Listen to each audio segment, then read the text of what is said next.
ဝက်မကြီးကဝက်ကလေး10တကောင်မွေးခဲ့ပေမဲ့နိုတီကောင်က10ခုပဲရှိပါတယ်ပိုနေတဲ့ဝက်ကလေးကိုကြည့်ပြီးလက်သမားကပိုးပွားပိုင်အိမ်သုံးကရိယာတစ်ခုကိုကန်ကထွက်လိုက်ပါတယ်ညစာအတွက်ဟင်းတစ်ခွက်ပိုရအောင်ဆိုပြီးဝက်ကလေးကိုတတ်ဖို့ပြင်လိုက်တာပါကံကောင်းစွာနဲ့ပဲသမီးငယ်လေးကစုံပေါက်ပြေးထွက်လာပြီးမတတ်ဖို့ငွေရိုတောင်းပန်ခဲ့တာကြောင့်ဝက်ကလေးဟာလက်တလောတော့အသက်ဘေးကလွတ်မြောက်သွားခဲ့ပါတယ်သူမရှိတော့အဖေဖြစ်သူကဝက်ကလေးကိုရန်ကုန်မှာစိုးတာကြောင့်မိန်းကလေးဟာဝက်ကလေးနားကနေမခွဲပဲနေ့စဉ်စောင့်ရှောက်ပေးခဲ့ပါတယ်။ကြောင်းသွားတဲ့အခါမှာလည်းဝက်ကလေးကိုခိုးပြီးခေါ်သွားခဲ့ပါတယ်။ဒါပေမဲ့စာပွဲကတေးလွန်းနေပြီးဝက်ကလေးကမငြိမ်မဲလှုပ်ရှားနေတာကြောင့်ထွက်လာတဲ့အတန်တွေဟာဆီယာမကိုတတိထားမိသွားစေခဲ့ပါတယ်။အတန်းဖော်တွေရဲ့ရေမောတန်တွေကြားထဲမှာမိန်းကလေးဟာကြောက်ကြီးရုံကန်ကိုပို့ခံလိုက်ရပြီးမိဘတွေကိုပါခေါ်ခိုင်းခဲ့ပါတယ်။ဒါပေမဲ့ဒါတွေကဝက်ကလေးပေါ်ထားတဲ့သမီးငယ်လေးရဲ့မြစ်တာကိုမလျှော့ပါသွားဒါစီခဲ့ပါဘူးဈေးဝယ်ထွက်တဲ့အခါမှာတော့ဝက်ကလေးကိုခေါ်သွားလိမ့်ရှိပါတယ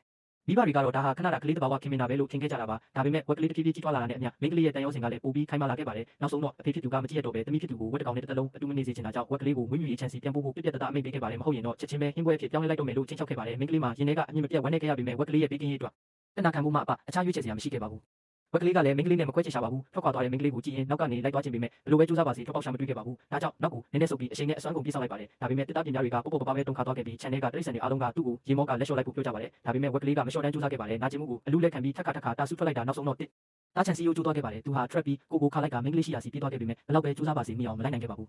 ဝက်ကလေးဟာစိတ်ပြက်လက်ပြက်ဖြစ်သွားခဲ့ပေမဲ့မိန်းကလေးကနေတိုင်းလာတွေ့မှာပဲလို့တွေးရင်ချန်စီကိုသူ့ဘာသာပြန်လာခဲ့ပြီးစိတ်အေးလက်အေးပဲအစားစားခဲ့ပါတယ်တခြားတိရစ္ဆာန်တွေကတော့တနာစရာကောင်းစွာနဲ့တက်ပြင်းချလိုက်ကြပါတယ်ဘာလို့လဲဆိုတော့ဝက်ကလေးမသိတာတခုကမွေးမြူရေးချန်တဲ့ကဝက်တွေဟာခရစ်စမတ်ပွဲတော်ကိုကြော်လွန်ပြီးမတ်သက်ရှင်ကြရလို့ပါ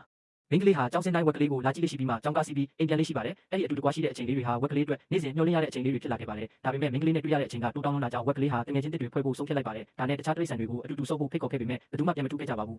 ဝက်ကလေးမှာဘာမှမတတ်နိုင်ပဲအပြင်မှာတယောက်တည်းထွက်ဆော့ရင်းရွှွန်းထဲမှာလွတ်လွတ်လပ်လပ်တွတ်ရွှင်ရွှင်လူးလိမ့်နေခဲ့ပါတယ်မကြမီမှာပဲသူဟာရွှွန်းတွေပြီးပွားနေတဲ့ဝက်ကလေးဖြစ်သွားခဲ့ပါတယ်တိရစ္ဆာန်တွေကပြန်ပြီးတူပြောဆိုလာကြပါတယ်စိန်ကလည်းမြင်းကြီးကဝက်ကလေးရဲ့ထူးဆန်းတဲ့အမှုချင်းကိုနားမလည်နိုင်ပဲယူနေတာပဲလို့ထင်ခဲ့ပါတယ်ခဏကြာတော့ဝက်ကလေးကသွားမေးပြန်ပေမဲ့ဘယ်သူမှပြီးမဆိုင်ကြပါဘူးဘာလို့လဲဆိုတော့ခြံထဲကတိရစ္ဆာန်တိုင်းမှာသူတို့ရဲ့ကိုယ်ပိုင်တာဝန်တွေရှိကြလို့ပါမြင်းတွေနွားတွေချက်တွေဟာဥဝတ်တာသုံးမွေးထုတ်တာလူညစ်တာစတာတွေနဲ့အလုပ်ရှုပ်နေကြပြီးဝက်ကလေးနဲ့ကစားဖို့အချိန်မရှိကြပါဘူးဝက်ကလေးဟာအလွန်ပဲစိတ်တက်ကြသွားခဲ့ပြီးစားနေကြအစားတော့မငြိမ်တော့ပါဘူးပူဆိုးတာကအဲ့ဒီညနေမှာမိုးချုပ်သွားခဲ့ပြီးမိန်းကလေးရဲ့အမေကတားလိုက်တာကြောင့်မိန်းကလေးလာမတွေ့နိုင်ခဲ့ပါဘူးမိန်းကလေးရဲ့ပေါ်ယူမှုကိုကြည့်ကြံနေပြီဖြစ်တဲ့ဝက်ကလေးဟာအိတ်မပြောပဲမြေကြီးပေါ်မှာလဲလျောင်းနေခဲ့ပါတယ်အဲ့ဒီအချိန်မှာတယောက်ကသူ့ကိုနိုင်မင်္ဂလာညချမ်းပါလို့နှုတ်ဆက်လိုက်ရင်ကောင်းမယ်လို့ဆုတောင်းနေခဲ့ပါတယ်ရုတ်တရက်ဆိုသလိုနူးညံ့တဲ့အတန်တစ်ခုထွက်ပေါ်လာပြီးဝက်ကလေးကိုနိုင်လို့နှုတ်ဆက်လိုက်ပါတယ်ဝက်ကလေးဟာ trap ပြီးပတ်ဝန်းကျင်ကိုလှည့်ကြည့်ခဲ့ပေမဲ့အတန်ဟာရကိုရှာမတွေ့ခဲ့ပါဘူးအဲ့ဒီနောက်ဆန်းကျင်တဲ့အတန်ကထပ်ထွက်လာပြီးဝက်ကလေးကိုဒီနေ့တော့ကောင်းကောင်းအိပ်စက်ဖို့နဲ့မနေ့ပြန်ကြရင်ကိုထင်ပြမယ်လို့ပြောလိုက်ပါတယ်ဒါကိုကြားပြီးနောက်ဝက်ကလေးဟာပြောတဲ့အတိုင်းလိမ္မာပါနဲ့စွာအိပ်ပျော်သွားခဲ့ပါတယ်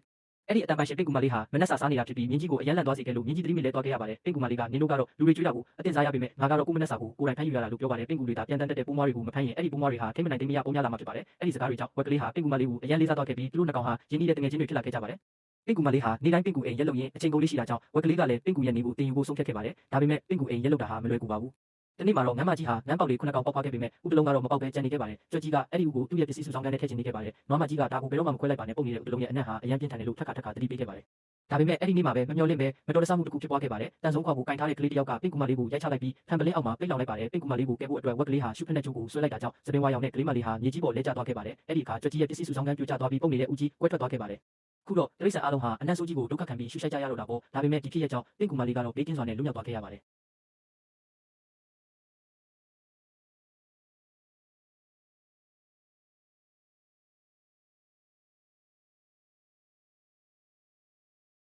်ပါတယ်ပင်ကူမလေးကိုကဲဖို့အတွက်ဝက်ကလေးဟာရှုဖက်နဲ့ကျိုးကိုဆွဲလိုက်တာကြောင့်စပင်ဝါရောင်နဲ့ကလေးမလေးဟာမြေကြီးပေါ်လဲကျသွားခဲ့ပါတယ်အဲ့ဒီအခါကြွက်ကြီးရဲ့ပစ္စည်းစုဆောင်ကန်ပြိုကျသွားပြီးပုံနေတဲ့ဥကြီးကွဲထွက်သွားခဲ့ပါတယ်ခုတော့တိရစ္ဆာန်အားလုံးဟာအနက်ဆိုးကြီးကိုဒုက္ခခံပြီးရှုရှိုက်ကြရတော့တာပေါ့ဒါပေမဲ့ဒီဖြစ်ရဲ့ကြောင့်ပင်ကူမလေးကတော့ဘေးကင်းစွာနဲ့လွတ်မြောက်သွားခဲ့ရပါတယ်